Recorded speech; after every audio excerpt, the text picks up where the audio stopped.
Bonjour et bienvenue dans cette troisième vidéo de la série sur le désir d'écrire. Je suis Florence Albouya-Mitry, auteure-entrepreneur et j'accompagne les personnes qui ont le désir d'écrire profondément ancré, c'est-à-dire qu'ils ont une âme d'auteur, ils ont la facilité d'écrire, ils rêvent d'écrire un livre un jour et pour autant ils ne passent pas à l'action. Si tu te reconnais dans cette description, alors cette série de vidéos est vraiment faite pour toi.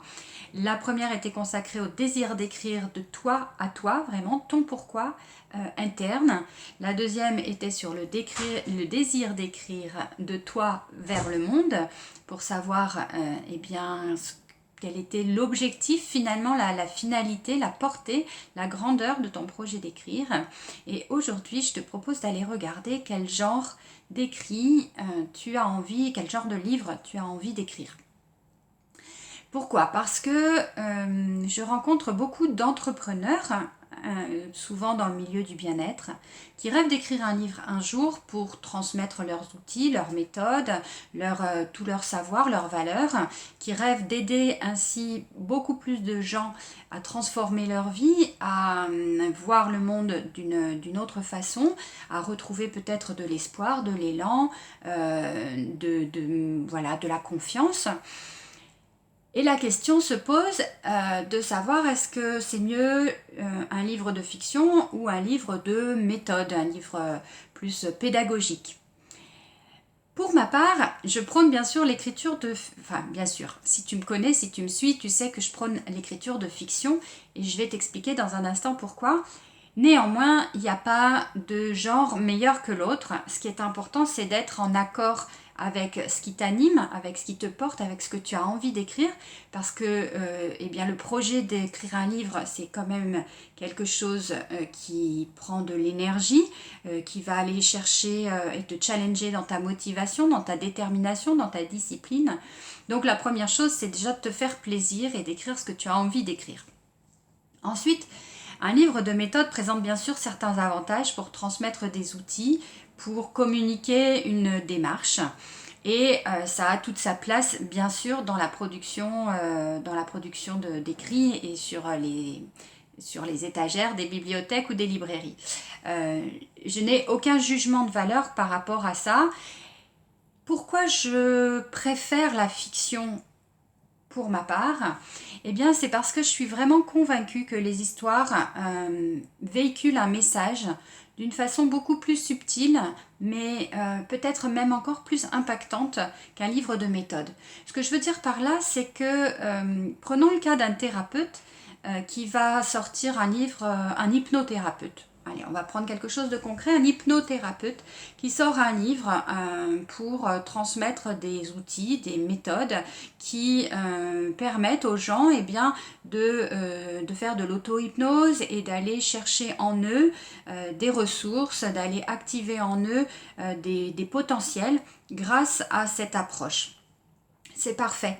Ce sera dans la librairie, sur l'étagère, au rayon développement personnel ou ce genre de... voilà, dans cette catégorie plus ou moins. Donc iront vers ce livre les gens qui sont en quête de ça, qui s'intéressent à ce sujet, à cette méthode, à ces outils, et donc seront déjà en quelque sorte... plus ou moins initiés, même s'ils n'ont jamais fait, mais en tout cas ils sont curieux, ils en ont entendu parler, ils ont envie d'aller piocher dans ces ressources-là. En revanche, si on raconte une histoire dans laquelle ces outils sont mis en pratique par le personnage principal, alors le livre, puisqu'il s'agit d'une histoire, se retrouvera au rayon de la fiction et ça pourra tomber a priori dans les mains de n'importe qui, je veux dire par là, d'une personne qui n'est pas forcément sensible à cette démarche-là, mais qui est intéressée par l'histoire racontée, qui a envie peut-être de se divertir, de s'évader, de rentrer dans un nouvel univers, d'accéder à un nouvel imaginaire d'un auteur que cette personne ne connaît pas, ou peut-être qu'elle le connaît par d'autres biais et elle est curieuse d'aller à la rencontre de son univers. Et par conséquent, elle va découvrir à travers l'histoire des choses qui vont venir réveiller des émotions, qui vont peut-être l'interpeller parce que ce sera en résonance avec ce qu'elle traverse, avec des choses qu'elle a vécues. Ça va lui évoquer des situations auxquelles elle a peut-être été déjà confrontée. Ou en tout cas, à travers l'exemple du personnage dans l'histoire, eh bien, la personne va se sentir concernée d'une façon ou d'une autre, de façon très subtile, peut-être même inconsciente, mais dans son esprit, les choses vont pouvoir bouger et ça va pouvoir lui ouvrir de nouvelles perspectives. Et c'est ça la force d'une histoire, c'est pour ça que je prône l'écriture de fiction, en tout cas c'est ce qui me plaît vraiment depuis que je suis petite.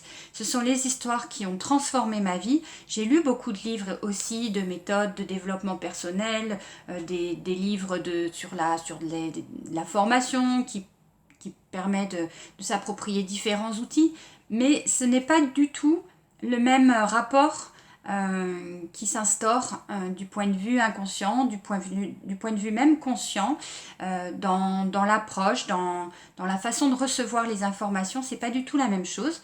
Et donc voilà, c'est juste différent et ça reste offert comme opportunité, comme possibilité parmi le choix des genres pour lesquels tu peux opter. La fiction, c'est très large. Ça peut être fantastique, ça peut être du récit d'apprentissage, ça peut être un récit autobiographique, ça peut être la biographie d'une personne en particulier, ça peut être une succession d'histoires aussi, de différents personnages qui sont tous plus ou moins dans un même contexte et qui vont avoir des démarches différentes et ça permet d'avoir donc une vision plus large d'une problématique. Tout est à inventer dans une histoire, dans une fiction. On peut partir d'une situation commune et pour autant décliner vraiment l'histoire de plein de façons différentes selon ce qu'on a envie de faire passer comme message, selon l'univers dans lequel on est à l'aise, dans lequel on se reconnaît, qu'on a envie de transmettre. Donc, je t'invite vraiment, si tu as envie d'écrire et si tu n'es pas au clair sur le genre d'écrit que tu souhaites proposer au public, parce que tu veux transmettre ton message de la meilleure façon, et bien simplement élargis le champ des possibles, vois tout ce qui est disponible, vois ce qui servirait le mieux ton message, vois là où tu serais le plus à l'aise, qu'est-ce qui t'amuse le plus à écrire, qu'est-ce que tu te sens le plus capable de porter de bout en bout. Parce qu'un projet d'écriture, ça s'inscrit aussi dans le temps, ça va prendre quelques semaines ou quelques mois et bien ça va venir te challenger aussi sur ta motivation, ta détermination, ta discipline, ta persévérance. Par conséquent, choisis dès le départ vraiment ce que tu sens qui va t'appeler et te transporter le plus pour aller jusqu'au bout. C'était mon inspiration du jour. J'espère que cette vidéo vient nourrir ta réflexion, t'apporte quelques éclairages, quelques pistes supplémentaires. Si tu le souhaites, laisse-moi un commentaire pour me dire ce que tu en penses et la façon dont ça vient résonner pour toi. Et si tu veux suivre la série de vidéos, tu peux retrouver les précédentes sur ma chaîne et t'abonner en cliquant juste en dessous sur le bouton rouge pour être informé des prochaines à venir. Donc la suivante sera la semaine prochaine. À très bientôt, bonne journée et bonne écriture.